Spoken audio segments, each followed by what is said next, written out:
जय Hind and hello guys, स्वागत है आपका आपके अपने YouTube चैनल ज्ञानदेह होस्ट में। और इस वीडियो में मैं आपको बताने वाला हूं bank of Baroda office assistant यानी कि पियून भर्ती 2025 अप्लाई ऑनलाइन प्रोसेस के बारे में। गाइस वैसे तो मैं इसके फॉर्म फिलअप की वीडियो बना चुका हूं, बट मैंने आपको लास्ट वीडियो में भी कहा था कि जब तक ये भर्ती का प्रोसेस कंप्लीट नहीं हो जाता तब तक आपको इसके बारे में समय समय पर सभी अपडेट दिए जाएंगे, जिससे कि आप लोग अगर कोई गलती कर भी रही है तो आप अपडेट जानने के बाद में अपना फॉर्म बिना किसी प्रॉब्लम के भरे, ताकि आपका फॉर्म रिजेक्ट ना हो और आपका जो सपना है जॉब पाने का गवर्नमेंट वो आपका पूरा हो। तो वीडियो को आपको पूरा देखना है। यहाँ पर आपको संपूर्ण जानकारी दी जाएगी कि कैसे आपको फॉर्म को भरना है, चाहे आप फॉर्म मोबाइल से भर रहे हैं या फिर कंप्यूटर से। आपको बताया जाएगा कि कैसे आपको आपका फोटो साइन अपलोड करना है। इसके अलावा जो अन्य डॉक्यूमेंट्स आपसे मांगे गए हैं वो आपको कैसे अपलोड करने हैं, वो सब इन्फॉर्मेशन यहाँ पर आपको दी जाएगी। तो चलिए शुरू करते हैं। अगर आपने अभी तक वीडियो को लाइक शेयर नहीं किया कर दीजिए और चैनल को सब्सक्राइब करके बेल आइकन ऑन कर लेना।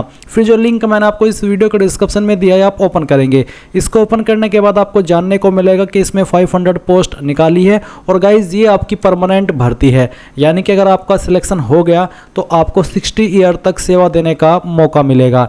एंड इसमें फॉर्म आप लोग 23 मई 2025 तक भर सकते हैं। बात करें फीस की तो आप जनरल OBC EWS है तो 600 रुपये फीस पे करेंगे, साथ ही जो आपको टैक्सेस पे करने वो भी आप देंगे अलग से। SC ST PH and all category female इनके लिए 100 रुपये फीस, साथ ही जो GST है या फिर जो टैक्सेस है वो आपको अलग से पे करने हैं। किस स्टेट के लिए किस कैटेगरी में कितनी वैकेंसी है उसकी पूरी इन्फॉर्मेशन आप यहाँ पर इस टेबल में देख सकते हैं। अप्लाई करने के लिए सिंपल 10वीं पास की योग्यता मांगी है। साथ ही साथ जिस भी स्टेट में आप अप्लाई करेंगे उस स्टेट की जो लोकल लैंग्वेज है वो आपको लिखनी पढ़नी और बोलनी आनी चाहिए। एज लिमिट आपकी 18 से 26 साल के बीच रखी गई है। सिलेक्शन आपका रिटन एग्जाम के द्वारा किया जाएगा। ये जो आपका एग्जाम है वो कैसा रहेगा इसकी संपूर्ण जानकारी आप यहाँ पर भी देख सकते हैं। साथ ही साथ मैंने एग्जाम पैटर्न और सिलेबस को लेकर के एक अलग से वीडियो बनाई हुई है स्पेशली, तो आप इस वीडियो को वॉच कर लीजिएगा जहाँ पर आपको एग्जाम पैटर्न एंड सिलेबस की डिटेल्ड जानकारी दी गई है। तो आप एक बार वीडियो वॉच कर लीजिएगा। अब सभी जानकारी चेक करने के बाद अगर आप इसमें एलिजिबल है और आपका इंटरेस्ट है अप्लाई करने का तो आप अप्लाई ऑनलाइन लिंक ओपन करेंगे। देन आपके सामने कुछ ऐसा इंटरफेस आ जाएगा जैसा कि आप वीडियो में देख सकते हैं। गाइज मैं आपको बता दूं कि अगर आप इस फॉर्म को पहले से भर चुके हैं, यानी कि जब से फॉर्म शुरू हुए हैं और आपके फॉर्म के अंदर कोई गलती हो गई, मिस्टेक हो गई और अब आप उसको सुधारना चाहते हैं, तो मैं आपको बता दूं कि गाइज अगर आपने एक बार रजिस्ट्रेशन कर लिया या फिर फॉर्म को सबमिट कर दिया तो आप इसमें कोई भी मॉडिफिकेशन नहीं कर सकते हैं। रजिस्ट्रेशन करने के बाद भी और फाइनल सबमिट करने के बाद भी अगर आपने रजिस्ट्रेशन कर लिया और उसके अंदर कोई गलती कर दी तब भी वो एडिट नहीं हो पाएगी, क्योंकि गाइज इस वेबसाइट के ऊपर आपको दोबारा मौका नहीं मिलता एडिट करने का, और ना ही बाद में कोई इसमें डेट मिलती है कि हाँ आप अलग से डेट मिलेगी और आप अपना फॉर्म एडिट कर पाएंगे। इसलिए आपके पास दूसरा विकल्प यही रहता है, अगर आपके फॉर्म के अंदर कोई गलती हो गई है, कि आप अपना नया मोबाइल नंबर और नई ईमेल आईडी का इस्तेमाल करके दूसरा फॉर्म भर लीजिए। ऐसे में आपकी जो फीस आपने पे की थी वो वेस्ट चली जाएगी, पर हाँ आप दूसरा फॉर्म भर सकते हैं क्योंकि इसके अंदर तो मॉडिफिकेशन हो नहीं सकता जब आप एक बार फॉर्म को सबमिट कर देते हैं। तो ये चीज़ आपको क्लियर हो गई। अब यहाँ पर जैसे आप आएंगे और अगर आप फ्रेशर है, आपने अभी तक फॉर्म नहीं भरा, तो आप बहुत ही सावधानीपूर्वक फॉर्म को भरेंगे। कैसे भरेंगे वो जान लीजिए। यहाँ पर आने के बाद में आप click here for new registration इसके ऊपर क्लिक करेंगे। अब गाइज यहाँ पर आपके सामने कुछ ऐसा इंटरफेस आएगा। तो सबसे पहले आपको आपकी बेसिक इन्फॉर्मेशन फिल करनी है। तो जो भी आपका फर्स्ट नेम है 10th के सर्टिफिकेट के अकॉर्डिंग वो आप यहाँ पर एंटर करेंगे। फिर आपको फर्स्ट नेम को दोबारा डाल करके वेरीफाई करना है। उसके बाद में आप यहाँ पर आपका मिडिल नेम डालेंगे। मिडिल नेम नहीं है तो आप खाली छोड़ दीजिएगा। फिर जो भी आपका लास्ट नेम है वो लास्ट नेम आप यहाँ पर एंटर करेंगे और लास्ट नेम को दोबारा डाल करके वेरीफाई कर देंगे। फिर आप आपका मोबाइल नंबर डालेंगे जो कि आप रजिस्टर करना चाहते हैं और इस नंबर को दोबारा डाल करके वेरीफाई कर देंगे। फिर इसके बाद अगर आप कोई अल्टरनेटिव नंबर देना चाहते हैं वो आप यहाँ पर अल्टरनेटिव नंबर के अंदर दे सकते हैं, और आप चाहे तो इस ऑप्शन को खाली भी छोड़ सकते हैं। फिर आपको ईमेल आईडी में आपकी ईमेल में @ से पहले जो भी आता है वो यहाँ पर टाइप करना है। उसके बाद में डोमेन नेम के ऊपर क्लिक करके सिलेक्ट करना है कि किस डोमेन पर है। जैसे कि मेरी ईमेल gmail.com पर है तो मैं यहाँ से सिलेक्ट कर लेता हूँ। इसके बाद गाइज आप यहाँ पर आपकी ईमेल आईडी डालेंगे, यानी कि इसको दोबारा डाल करके आपको यहाँ पर कंफर्म करना है। है। और अब यहाँ पर आपको कोई डोमेन नेम सेलेक्ट करने की आवश्यकता नहीं है, पूरी ईमेल आईडी आप यहाँ पर डाल देंगे। एंड देन आप ये सिक्योरिटी कोड फिल करेंगे, सभी जानकारी चेक करेंगे, क्योंकि बाद में आपको इनमें से कोई भी जानकारी एडिट करने का मौका नहीं मिलेगा। और इसलिए अच्छे से आपको वेरीफाई करते हुए आपको सेव एंड नेक्स्ट के ऊपर क्लिक करना है। अब गाइज आप यहाँ पर डिस्प्ले के ऊपर देखेंगे कि आपका जो रजिस्ट्रेशन है वो हो चुका है और आपको रजिस्ट्रेशन नंबर एंड पासवर्ड की जानकारी डिस्प्ले के ऊपर दिखाई जाएगी। इसके अलावा आपको ईमेल और मैसेज के माध्यम से भी सेंड कर दी गई है। तो आप यहाँ से स्क्रीनशॉट ले लीजिएगा ताकि आपके पास ये जानकारी सेव रहे। अब यहाँ पर आने के बाद में आपको इसमें फोटोग्राफ और सिग्नेचर अपलोड करना है। उसकी जो गाइडलाइंस है वो आप यहाँ पर देख लीजिए।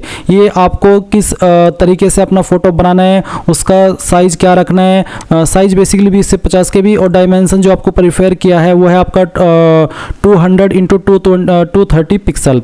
इसके अलावा सिग्नेचर का आप यहाँ पर देख सकते हैं साइज 10 से 20 के भी। फिर आप यहाँ पर इसमें जो बाकी इंस्ट्रक्शंस है वो भी चेक कर लीजिएगा। अब यहाँ पर आप जहाँ से फॉर्म भर रहे हैं इस वेबसाइट के ऊपर आएंगे और अपना जो फोटो है वो अपलोड करेंगे। इसमें बेसिकली आपको बोला है कि photo should be clearly visible in the, ये जो बॉक्स है इसके बॉक्स के अंदर आपको अच्छे से शो होना चाहिए। तो आप चूज फाइल के ऊपर क्लिक कीजिए और जहाँ पर भी आपकी फोटो फाइल है वो आपको सिलेक्ट कर लेनी है। तो चलिए मैं आपको यहाँ पर अपनी एक फाइल डेमो के लिए अपलोड करके दिखाता हूँ। ये फाइल सिलेक्ट करता हूँ, ओपन करता हूँ, इस तरह से आपकी फाइल यहाँ पर आ जाएगी।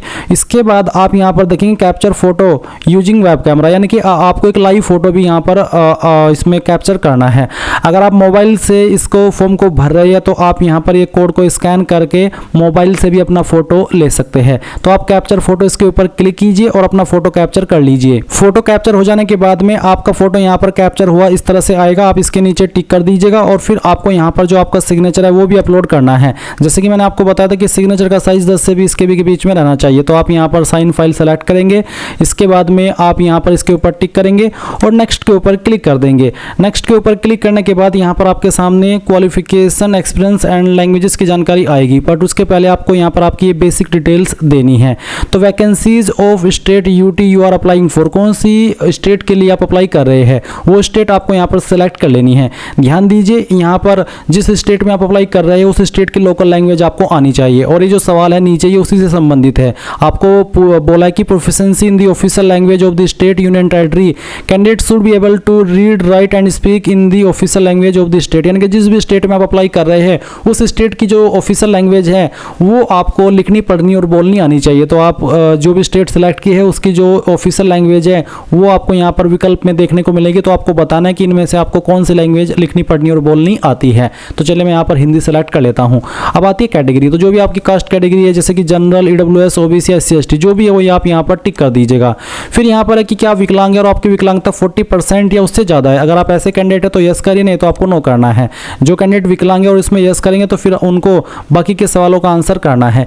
एक और सवाल विकलांगता से जुड़ा हुआ है जो कि are you a person with specified disability covered. Basically ये जो RPWD एक्ट है इसके अकॉर्डिंग अगर आप लिखने में असमर्थ हैं, आपको स्क्राइब चाहिए, आप ऐसे कैंडिडेट हैं तो आप इसमें यस करेंगे। अगर आप ऊपर वाले की दया से, प्रभु की दया से आप बिल्कुल ठीक है तो आप इसमें नो कर दीजिएगा। फिर नीचे आएंगे, आपसे आपका रिलीजन पूछे, तो जो भी आपका रिलीजन है वो आप सिलेक्ट कर लेंगे। फिर पूछे कि क्या आप रिलीजियस माइनॉरिटी कम्युनिटी से बिलोंग करते हैं। अगर हाँ तो यस, नहीं तो आप नो करेंगे। क्या आप एक्स सर्विसमैन है, अगर आप है तो यस करिएगा, नहीं तो आपको नो करना होगा। फिर आपसे पूछे कि क्या आप एक डिसेबल्ड एक्स सर्विसमैन है, अगर आप है तो यस, नहीं तो आपको नो करना है। इसके बाद में आप यहाँ पर देखेंगे नीचे एक सवाल है जो कि आंसर करना है कि are you a dependent of serviceman in killed in action, यानी कि आप एक DXS कैंडिडेट है। अगर हाँ तो यस, नहीं तो आपको नो करना है। अगर आप बिल्कुल फ्रेशर है, बिल्कुल ठीक है तो आप इसमें नो कर दीजिएगा। फिर एक और सवाल है कि are you seeking relaxation under widow divorced women legally separated from their husband, यानी कि क्या आप एक ऐसे कैंडिडेट है जो कि डाइवोर्स्ड है और उसको जो छूट मिलती है इनके तहत में, क्या आप उस छूट को चाहते हैं। अगर आप ऐसे कैंडिडेट है तो आप यस करिएगा, नहीं तो आपको नो कर देना है।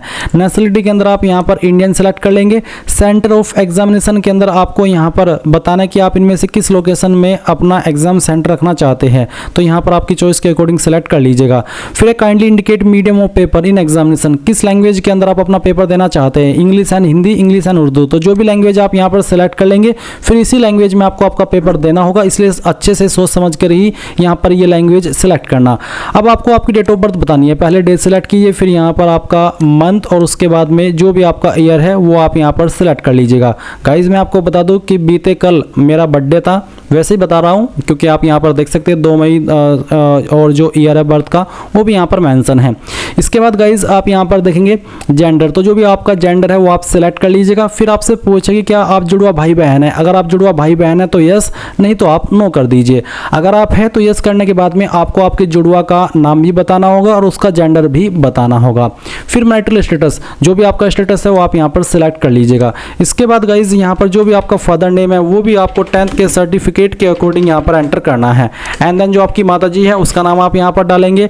फिर आता है एड्रेस फॉर कोरेस्पोंडेंस, यानी कि जो आपका प्रेजेंट एड्रेस है वो आपको यहाँ पर फिल करना है। आप लाइन 1, 2, 3 के अंदर अपना एड्रेस भरिएगा और कोई भी स्पेशल कैरेक्टर यानी कि कॉमा स्लैश का इस्तेमाल नहीं करना, क्योंकि अगर आप ऐसा करेंगे तो एरर आता रहेगा। तो आप यहाँ पर अपना एड्रेस डालिए। फिर उसके बाद में जो आपकी डिस्ट्रिक्ट है वो डिस्ट्रिक्ट आपको यहाँ पर एंटर कर देनी है। ये एंटर करने के बाद में आप यहाँ पर आपकी स्टेट सेलेक्ट कर लेंगे और फिर जो भी आपका पिन कोड है वो आपको यहाँ पर डाल देना है। अब अगर आपका प्रेजेंट एड्रेस और परमानेंट एड्रेस सेम है तो आप इसके ऊपर टिक कर दीजिएगा, अगर अलग है तो अनटिक करके नीचे अपना परमानेंट एड्रेस भर दीजिएगा। फिर choose the address for GST invoicing, यानी कि किस एड्रेस के ऊपर आप अपनी एप्लीकेशन फीस की जो स्लिप है वो भेजना चाहते हैं या भिजवाना चाहते हैं वो आप यहाँ पर सिलेक्ट कर लेंगे। फिर आप नीचे आएंगे और सेव एंड नेक्स्ट के ऊपर क्लिक करेंगे। अब आपके सामने यहाँ पर क्वालिफिकेशन, एक्सपीरियंस और लैंग्वेजेस का सेक्शन आ चुका है। तो गाइज यहाँ पर आप आएंगे और सबसे पहले 10वीं की इन्फॉर्मेशन भरेंगे। 10वीं आपने किस डेट में पास की है वो डेट आपको यहाँ पर सिलेक्ट करनी होगी, इस तरह से जैसे कि मैं आपको सिलेक्ट करके दिखा रहा हूँ। ये सिलेक्ट करने के बाद में आपको आपकी परसेंटेज बतानी है। अगर आपके नंबर CGPA के अंदर है तो आप उनको परसेंटेज में कन्वर्ट करके यहाँ पर फिल करेंगे। क्लास आपकी क्या थी, फर्स्ट, सेकंड या फिर पास। जिनके 60+ परसेंटेज होते हैं वो फर्स्ट क्लास में आते हैं और जिनके 45 से लेकर के 59 के बीच में रहते हैं वो सेकंड, और जिनके 33 से लेकर के 45 के बीच में रहते हैं वो पास क्लास में आते हैं। अब आती है 12वीं की इन्फॉर्मेशन। अगर आपने 12वीं की है तो आपको यहाँ पर 12वीं की जानकारी दे देनी है, नहीं की है तो आप इसको खाली छोड़ सकते हैं, क्योंकि अप्लाई करने के लिए इस पोस्ट पर कंपलसरी रूप में 10वीं ही मांगी है। तो अगर आप 12वीं की इन्फॉर्मेशन भरे तो आपको बताना कि आपने किस स्ट्रीम में की है। मैंने फिजिक्स, केमिस्ट्री, मैथ यानी कि PCM से की है तो मैंने यहाँ पर लिख दिया। और आप यहाँ पर स्ट्रीम में चाहे तो साइंस, आर्ट्स, कॉमर्स इस तरह से भी भर सकते हैं। फिर आपको बताने कि कब आपने क्वालिफिकेशन आपकी पास कर ली थी वो आपको यहाँ पर इस तरह से सिलेक्ट कर लेना है। फिर उसके बाद में आपकी परसेंटेज एंड देन आपकी क्लास क्या आती है वो आप सिलेक्ट कर लीजिएगा। अगर आपने ग्रेजुएशन की है तो उसकी जानकारी भी सेम तरीके से भर सकते हैं, जहाँ पर आपको डिग्री के अंदर आपको आपकी क्वालिफिकेशन मेंशन करनी है, जैसे कि BA, BSc, BCom जो भी है। फिर किस यूनिवर्सिटी से की है उसका नाम देंगे, डेट ऑफ पासिंग, आपकी परसेंटेज और आपकी क्लास। इसके बाद आता है are you proficient in local language, reading, writing and speaking, यानी कि जो आपकी लोकल लैंग्वेज है आपकी स्टेट की, क्या वो आपको अच्छे से लिखनी, पढ़नी और बोलनी आती है, तो आप इसमें यस कर दीजिए कि हाँ आती है। फिर है वर्क एक्सपीरियंस, तो इसमें अप्लाई करने के लिए कोई एक्सपीरियंस कंपलसरी रूप में नहीं मांगा, तो आप इसको खाली छोड़ दीजिए, आपको भरने की आवश्यकता नहीं है। फिर एक सवाल है कि whether desirous of availing pre exam training only for SC ST OBC विकलांग, यानी कि जो प्री एग्जाम ट्रेनिंग मिलती है SC ST OBC और विकलांग को, क्या आप वो लेने के लिए इच्छुक हैं, आपका मन है लेने का, आप यहाँ पर यस नो कर दीजिए, आपकी मर्जी है। इसमें आपसे आपके फॉर्म के ऊपर कोई प्रभाव नहीं पड़ेगा। और ऐसा भी नहीं है कि आपने यस कर दिया तो आपको लेनी ही है, आपकी मर्जी, आप बाद में लेना चाहे ले सकते हैं, नहीं तो आप मत ना भी ले, ये आपकी चॉइस है। फिर लैंग्वेज नोन, जो भी आपकी स्टेट की लोकल लैंग्वेज है वो यहाँ पर आपको कंपलसरी वाले ऑप्शन में देखने को मिलेगी, जिसको आप एडिट नहीं कर सकते। तो आपको बताना कि मुझे पढ़नी आती, लिखनी आती और बोलनी आती है। इसके बाद में जो आपको सेकंड लैंग्वेज आती है वो चाहे कोई सी भी हो सकती है, वो आपकी उर्दू भी हो सकती है, वो आपकी इंग्लिश भी हो सकती है। तो जो भी आपको सेकंड लैंग्वेज आती है उसका स्टेटस भी आपको इस तरह से यहाँ पर बताना है। फिर अगर आपको कोई तीसरी लैंग्वेज आती है वो भी आप यहाँ पर लिख करके बता सकते हैं। वो लैंग्वेज आपकी कोई सी भी हो सकती है, इंडियन लैंग्वेज, वो आपको इस तरह से लिख करके बतानी है।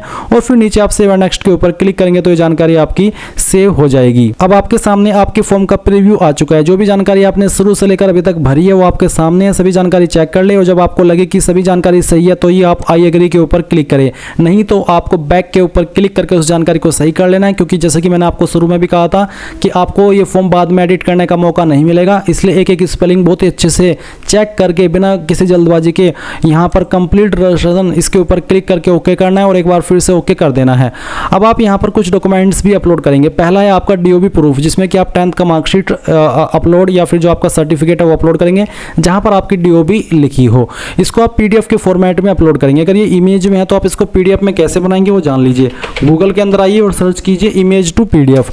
ये जो पहले वाली वेबसाइट है ये आपको ओपन कर लेनी है और जो आपका 10th का सर्टिफिकेट है जिसमें कि आपके आपकी DOB मेंशन है वो सर्टिफिकेट आपको यहाँ पर सिलेक्ट कर लेना है। इसके बाद में आप इसको ओपन करेंगे, कन्वर्ट टू PDF कर देंगे, ये फाइल आपकी PDF के रूप में कन्वर्ट हो जाएगी। डाउनलोड PDF के ऊपर क्लिक करके इसको डाउनलोड कर लेंगे। इसके बाद में चूज फाइल के ऊपर क्लिक करेंगे और जहाँ पर आपकी ये फाइल अभी आपने डाउनलोड किया इसको सेलेक्ट करेंगे और ओपन कर देंगे। इसके बाद आपकी फाइल यहाँ पर आ जाएगी। आपको बोला है कि फाइल नेम स्पेस, यानी कि फाइल नेम में स्पेस नहीं होना चाहिए, तो इसलिए आपको फाइल नेम को चेंज करना होगा। तो चलिए मैं यहाँ पर आता हूँ और जो फाइल नेम है इसके अंदर जो स्पेस है वो यहाँ पर मैं ख़त्म करके इसको दोबारा से ओपन करता हूँ। तो चलिए हमने इसको दोबारा से ओपन किया, देख लीजिए आपके सामने इस तरह से मार्कशीट आ गई। अब आप इसको ओके कर दीजिए।